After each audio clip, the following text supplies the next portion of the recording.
So in this tutorial, I'm going to show you how to make this sliding morph transition. So to start with a blank slide, then go to Insert and add a rectangle. Now make this rectangle roughly around, say, 1/4 of the slide. Make sure that these edges are matching with the edge of the slide, just like that. Then holding down Control, you can click and drag to duplicate this, and duplicate this to form as many rectangles as you need. I'll just go with, say, 5, and make sure none of them are overlapping. Alright, once you have this, you can change the fill of each of these rectangles. The color of the first rectangle doesn't really matter because this is the rectangle we're gonna fill with the picture. So this I'll just leave it as default. Now the remaining, I'll just right click and go to Format Shape. Change the fill to a different color. Let's go with yellow for the first one. Then say green for the second. Then red. And lastly, we can have a sort of dark blue. So now we have our rectangles. And now we can put in our text. So in the first rectangle is where we're going to put our title. So we'll just put in our text box here. And type in your title.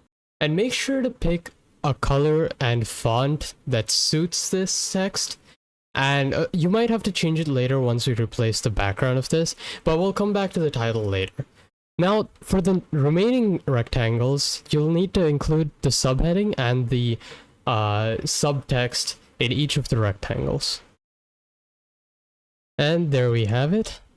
So we have the title and all the subheadings with their respective texts and subheadings. Now for the fill of the first rectangle, you're going to want to click on it, make sure Format Shape is open. If it's not, right click and click on Format Shape. Then in Fill, change the fill to Picture or Texture Fill, then insert your picture of choice. Now, once you have your title, background, and subheadings and subtext ready, what you're gonna want to do is change the colors of the subheadings and subtext to make them look more appealing. Once you have all this, select all of the rectangles, click on Line and change them to No Line. Then select everything except the title and the first rectangle, right click and group, or you can just press Ctrl G, then right click and send to back.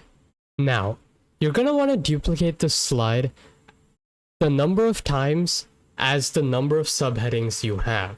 Then go back to the first slide, select the group, and move it across so that only the fourth subheading is visible. Then go to the second one and move it such that only the third is visible. And similarly, repeat for all the subheadings. Then select all the slides, go to Transitions, and click on Morph. Now, let's see the result.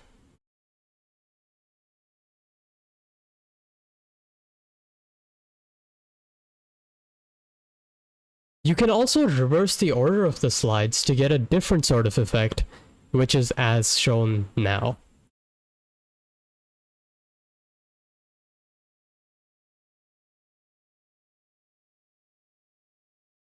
So that's all for this tutorial. If you did find this video helpful or useful, make sure to like and subscribe to stay tuned with more tutorials, tips, and tricks relating to PowerPoint and presentations. Stay tuned.